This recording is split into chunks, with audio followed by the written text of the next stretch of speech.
070477897. Hello. Hello, Kale.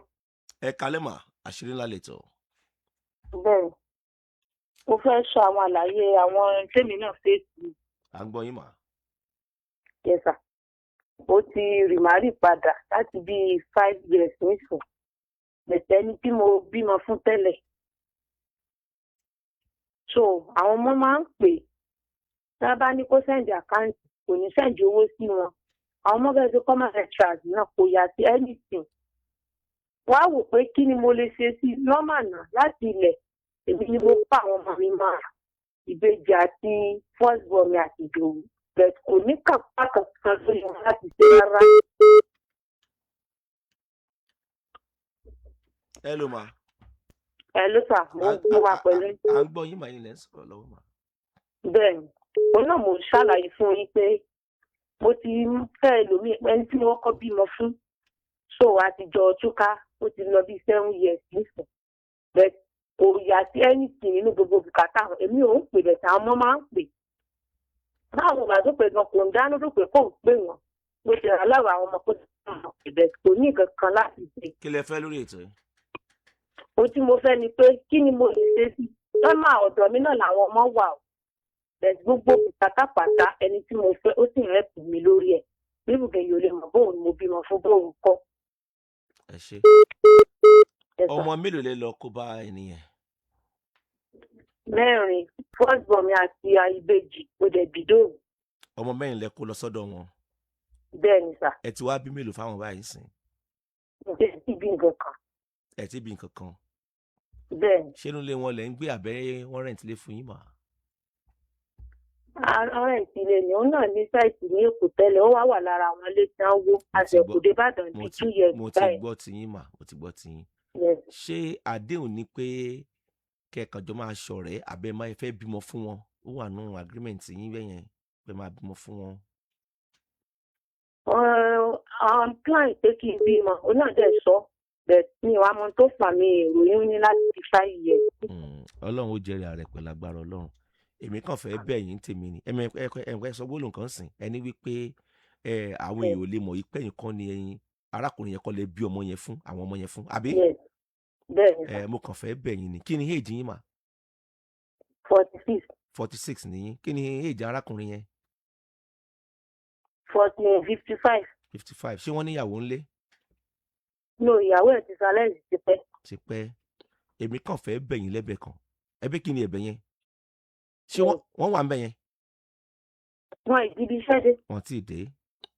Ẹ rí i pé wọ́n ti ibi iṣẹ́ dé ń sìn àbí? Ẹ rí i pé kì í ṣàwọn nìkan náà jẹ oúnjẹ yẹn aago 10 ní lọ lù wọ́n ti dé.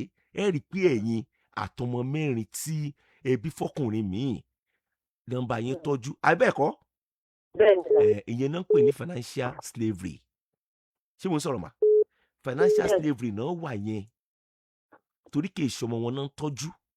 Mo wá fẹ́ bẹ̀ yín ní ẹ̀bẹ̀ kan mà ẹ jọ̀ọ́ nítorí Ọlọ́run ẹ má fi ojú olóore ẹ má fi gígùn.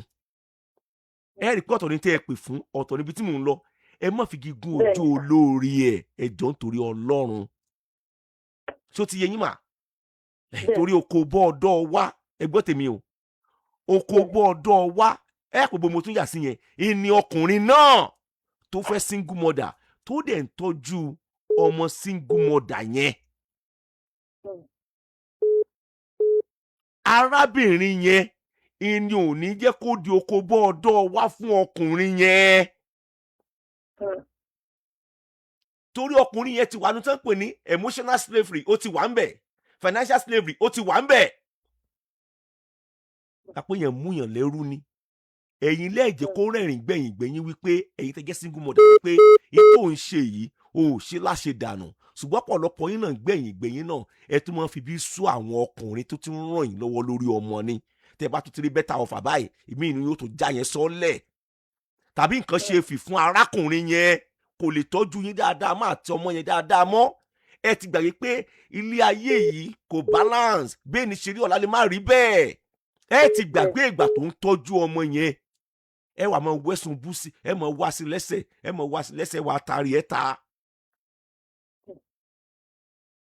kó kálukú wa ká yọ tiẹ̀ ń bẹ̀ ìwà tí ò dáa ni èyí tèmi ó sọ fún yín lélẹ́yìn mà ọlọ́run ti bí wọ́n ṣe máa ń sọ lẹ́ Yorùbá ni ẹ má bínú o wọ́n ní tọ́lọ́run bá pààyàn lórí yóò fi irùngbọ̀n dí ọlọ́run ti pa yín lórí ńsìn ó fi irùngbọ̀n dí o tí bàbá yín tọ́jú àwọn ọmọ ẹ fi lẹ́yìn tí ẹ o tẹ bá mọ̀ gbèsè tẹ bá wá lè gbé tówó kọ̀ọ̀kan fi lè máa yọ ẹ lè gbé gbèsè yẹn ẹ̀yin ni kẹ́ ẹ mójútó ṣe ẹ̀yin mà ṣé ẹ̀ ń gbọ́ mi arábìnrin àní ẹ gbọ́ mi ìgbà tí mọ̀ ìní wá gángbà yóò nà yá mi.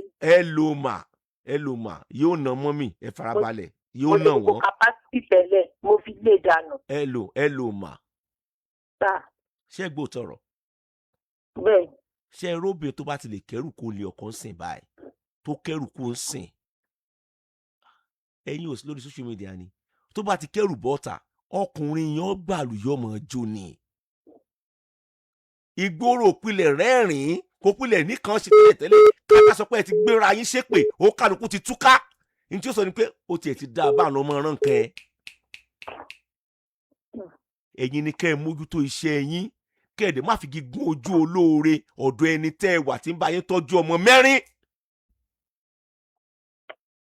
ṣé ẹ ti gbọ́ mà kẹ́ ẹ bẹ̀rù Ọlọ́run.